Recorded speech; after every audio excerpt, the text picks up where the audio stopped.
Olá pessoal, bem-vindos ao canal Medicina em Class. Eu sou o professor Giovanni Amorim e este é o nosso curso de eletrocardiografia básica. Nós vamos hoje para a aula de número 12, para que a gente feche aquele raciocínio que a gente fazia, né pessoal, da obtenção de um ângulo exato, do vetor de despolarização ventricular, nos valendo das relações métricas no triângulo retângulo. Então, aqui essa aula se chama aplicação das relações métricas do triângulo retângulo no cálculo do eixo médio de despolarização ventricular.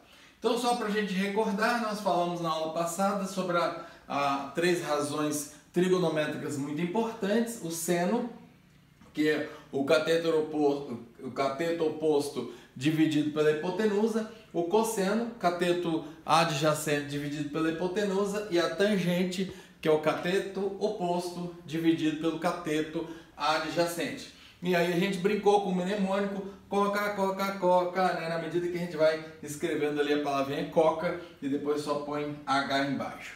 Eu deixei aqui também para a gente relembrar, pessoal, do valor dessas variáveis, dessas razões, nos arcos notáveis, né? Arcos notáveis são os arcos, lembrando que arco é uma porção da circunferência, lá das relações trigonométricas na circunferência, que a gente nem abordou porque não era necessário aqui. Então nós temos os valores conhecidos de 30, 45 e 60 graus, e você pode muito bem aplicar esses valores na obtenção do achado do ângulo exato de x, né? O x entendido aí como vetor médio da despolarização ventricular.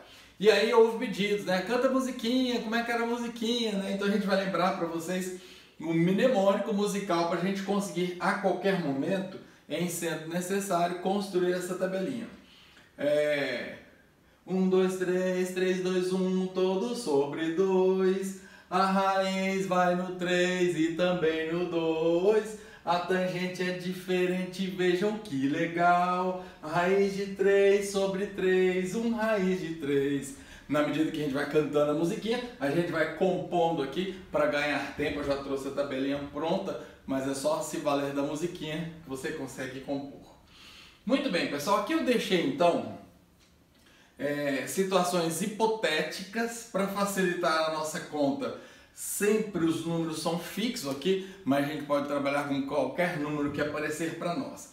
Então aqui eu tenho postado, pessoal, no segundo quadrante, postado no primeiro quadrante, eu tenho o eixo hipotético aqui do vetor médio das despolarizações.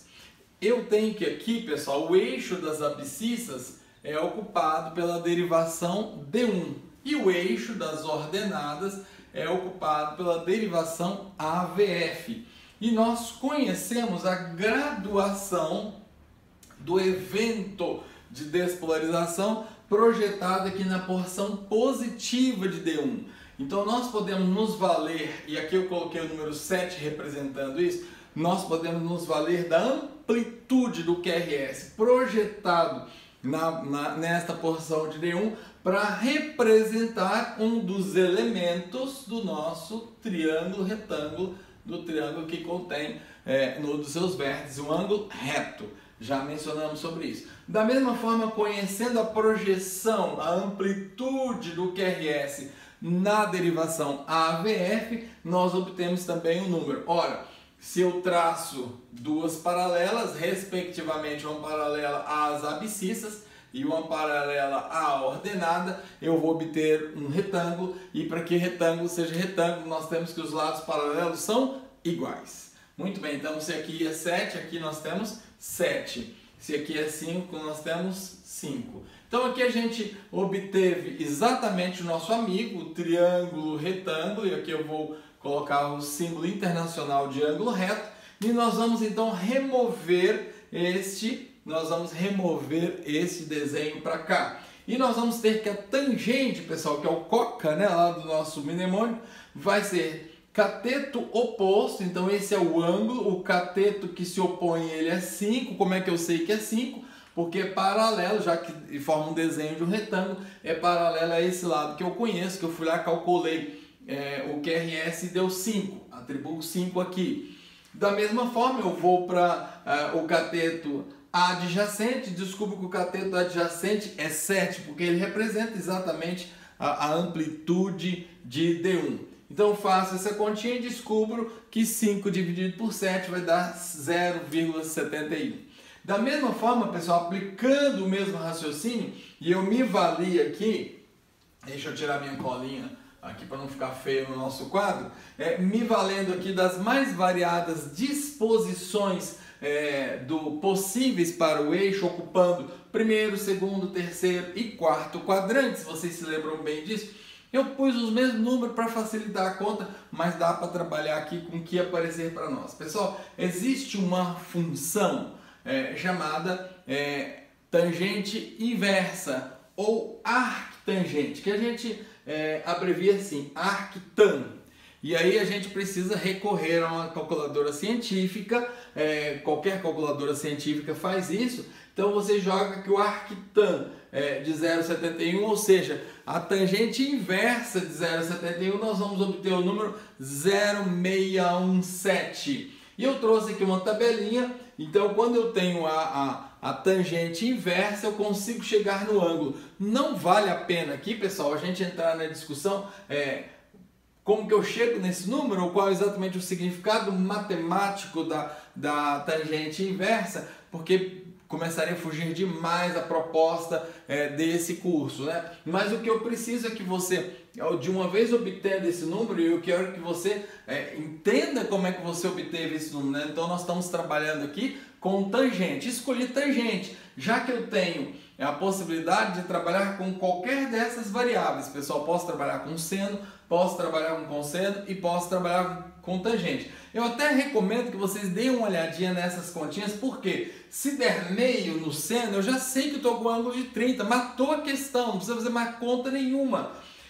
Se der meio no cosseno, eu sei que eu tenho um ângulo de 60, morreu a história. E se der um valor de 1 na tangente, eu sei que eu estou trabalhando com 45, pessoal. Então esses ângulos, eles são estratégicos. Vale a pena, já que a gente consegue calcular essas variáveis todas, vale a pena dar uma olhadinha no seno e no cosseno em busca desses valores mais conhecidos, desses valores mais familiares, e assim a gente já mata o ângulo de cara, né? Agora, lembrando então, né, pessoal, alguém pode perguntar, mas como é que você encontra a hipotenusa? A hipotenusa é aquele lado que se opõe ao vértice do ângulo reto, né? E que com a altura do triângulo forma um ângulo reto, de novo, então eu obtenho três ângulos semelhantes, três triângulos semelhantes, mas isso é uma outra história. Então a hipotenusa aqui, pessoal, é a magnitude do próprio vetor de despolarização. E eu consigo, lembrando o teorema de Pitágoras, que diz que o quadrado da hipotenusa é exatamente igual à soma do quadrado dos catetos. Então, estou representando aqui cateto oposto e adjacente, lembrando que o conceito de adjacente ou oposto muda de acordo com o ângulo que eu esteja trabalhando, né? Então, como é soma, não importa, a hipotenusa ao quadrado é igual ao cateto, o primeiro cateto ao quadrado mais o segundo cateto ao quadrado. Então eu consigo saber a hipotenusa, e agora de posse da hipotenusa, coca, né? A gente consegue jogar aqui no seno, cosseno, tangente e resgatar esse valor em busca de um valor mais familiar, de um valor conhecido. Não rolou um valor conhecido, pessoal? Fecha na tangente, porque a gente pode jogar a arctangente ou a tangente inversa, né? Então é esse caminho que eu quero reforçar com você. Trabalhei na tangente, achei o valor da tangente, vou lá na minha calculadora, coloco a função. O Excel também faz isso, pessoal. Eu vou fazer um vídeo, o próximo vídeo, porque o Excel é algo bastante familiar para nós. Eu vou mostrar no Excel como que você pode trabalhar com essa fórmula da arctangente, tá? Então, a arctangente de 0,71 é 0,617, 0,617. E aqui eu coloquei uma tabelinha, pessoal. Cuidado, não confundam. Esse valor aqui não é a tangente. É a tangente invertida daquele valor que você, da tangente que você obteve, né? Então, a arctangente 0,1 significa 5 graus, 0,2, 11 graus, 0,3, 17 graus, 0,4, 23 graus, 0,5, 30 graus, 0,6, 36 graus, é no exemplo que a gente está mostrando aqui, 0,7, 44, 0,8, 53, 0,9, 64 e finalmente 1, 90, tá? Então essa tabelinha, pessoal, para quem trabalha ali com mais afinco com esses cálculos, é bom saber até de cor, mas de qualquer forma você pode ter essa tabela ali adida, fácil, à mão, para fazer o seu cálculo. Lembre-se, quando você jogar na tabela, na calculadora, você pode inclusive já incrementar para a calculadora já te responder em graus e não em radianos como a gente fez aqui, tá? A gente fez todo o processo para você ver. Agora ficou fácil, né, pessoal? Então nós calculamos aqui para facilitar a nossa condição, a gente sempre atribui os mesmos valores, mesmo não respeitando as métricas aqui dos desenhos, mas para facilitar a conta. Então nós obtivemos 0,71, descobrimos que a arctangente de 0,71 é 0,617, joguei na tabela, 0,6 arredondando, encontrei o ângulo de 36 graus. Agora vem comigo para a gente fechar o raciocínio. Quando eu estiver tratando de primeiro quadrante, pessoal, e segundo quadrante, é o valor que eu achei na arctangente de sinal invertido, fechou a conta. Então olha só, o ângulo que está abaixo de D1, 36 graus, vem positivo, resposta, eixo do QRS é igual a 36 graus, morreu o assunto. Inclusive eixo normal, né? Menos 30 a mais 90 é o valor normal. Legal. Aqui, pessoal, lembre-se que a gente conta os quadrantes no sentido inverso dos ponteiros do relógio. No entanto, quando eu subo na direção inversa dos ponteiros do relógio, eu coloco um sinal negativo. Então eu tenho que esse exemplo hipotético que a gente deu aqui, esse nosso eixo da despolarização média do QRS se encontra a menos 36 graus. Portanto, eu tenho aqui, nesse caso, um desvio para a esquerda, mínimo desvio, né, pessoal? Um desvio de 6 graus, já que o eixo normal do coração é de menos 30 a mais 90. Menos 30 a mais 90. Então, quando eu tiver, pessoal, primeiro e segundo quadrantes, considere o sinal de boa, fechou a conta, tudo certinho. Agora, preste atenção aqui quando eu tiver terceiro e quarto quadrantes. Então aqui, pessoal, eu estou calculando esse ângulo, é o ângulo de quem? É o ângulo formado entre o vetor médio do QRS e a porção negativa de AVF. Presta atenção, se você resolvesse calcular assim, vou deixar aqui pontilhado para não causar confusão, também você obteria um triângulo retângulo e o raciocínio seria diferente. Então preste atenção de que ângulo é esse que você está calculando. Eu estou calculando um eixo a partir da posição, da porção negativa de AVF, né? Corrigindo aqui a ferpinha, da porção negativa de AVF. Então esse é o ângulo formado entre o próprio vetor médio da despolarização dos ventrículos e a porção negativa de AVF. Então, pessoal, quando eu descobrir esse número, eu preciso me lembrar que aqui, aula passada, aqui eu já tenho menos 90. Se eu esquecer disso, estraguei toda a minha conta. Aí perdi tudo. Então, eu já estou aqui com menos 90. Por que deu menos 26, Giovanni? Porque eu começo a contar daqui, simplesmente assim. Lembra? Eu começo do zero. Se eu vou no sentido horário, contagem positiva. Se eu vou no sentido anti-horário, contagem negativa. Então aqui a gente está representando um desvio que veio da esquerda. Claro, eu poderia considerar aqui também, pessoal. E aí a continha seria exatamente o contrário do que a gente fez aqui, né?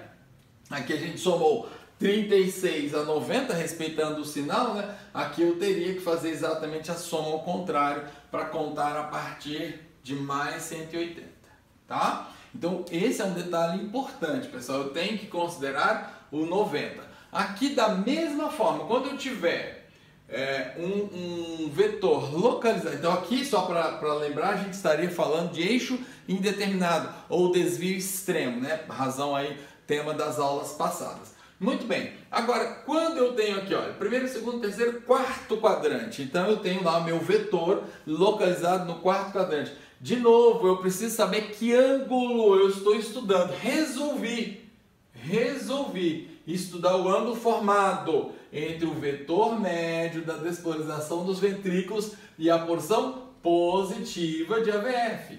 Poderia, pessoal, ter feito o contrário. Vou colocar pontilhado. Eu poderia ter resolvido estudar o ângulo formado entre a porção negativa de D1 e o próprio vetor. Então essa interpretação de onde é o eixo é muito importante. E eu já vou dar um macete sobre isso para vocês. Então, eu preciso me lembrar que a partir do zero, caminhei no sentido do ponteiro do relógio. Aqui eu tenho 90, pessoal. Então, na aula passada eu sei que a ponta positiva de AVF tem 90. Bom, a minha contagem a partir da arquitangente deu menos 36. Então, eu vou ter que somar aqui. Deu 36, perdão, 36 graus. Eu vou precisar somar aqui então e obtenho 126. Por que positivo? Porque eu estou contando no sentido do ponteiro do relógio desde o zero.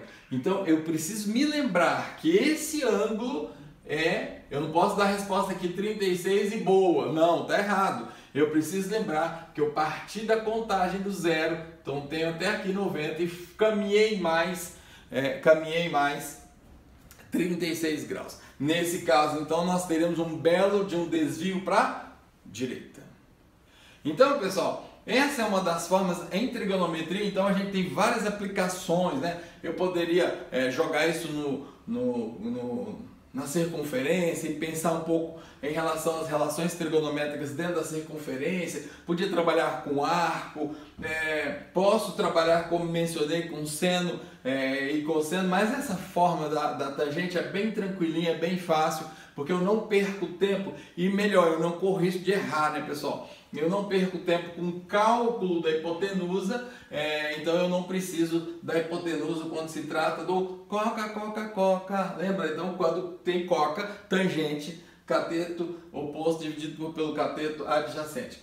E lembra só, pessoal, de fazer o raciocínio de onde é o ângulo que você está contando para que você chegue na resposta correta. Então aqui a gente tem uma aproximação muito maior, né? Um cálculo muito mais preciso, com exatidão muito maior, pessoal, da medição do eixo da despolarização dos ventrículos, ventrículo direito e ventrículo esquerdo. Eu volto a repetir, qual que é a aplicação clínica disso? Pequena, né, pessoal? Volto a explicar para você. Não importa muito se eu estou a 126, a 120 ou 95.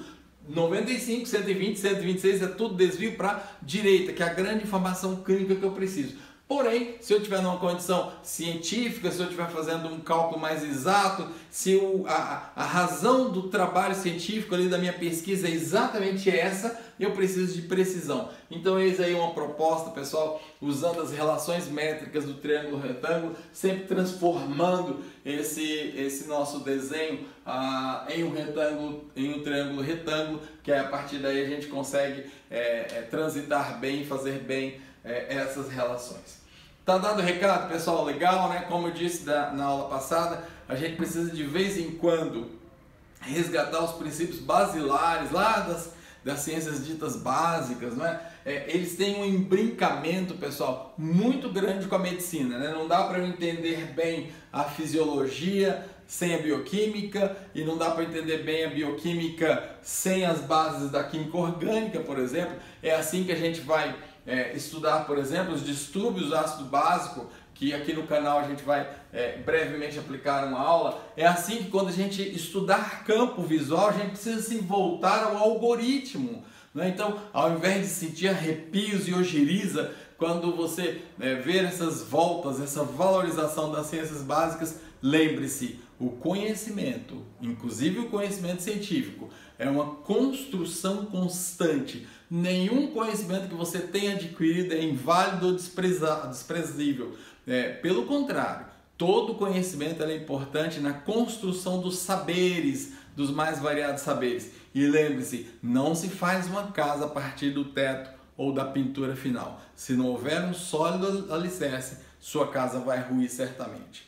Então esse era o recado, pessoal. Um grande abraço, obrigado pela presença, obrigado pelo prestígio de vocês aí nos acompanhando ao longo dessas aulas. A gente está quase terminando esse alicerce, né, por falar em alicerce, esse alicerce bem formado, sólido, sem decorebas insensatos, para que a gente finalmente entre na eletrocardiografia clínica. Um grande abraço, não deixe de inscrever no canal, não deixe de ativar o sininho para você receber as notificações e também, se valeu, claro, dar aquela curtida, que é um estímulo importante para o nosso trabalho aqui. Um grande abraço e até a próxima. Tchau, tchau, pessoal!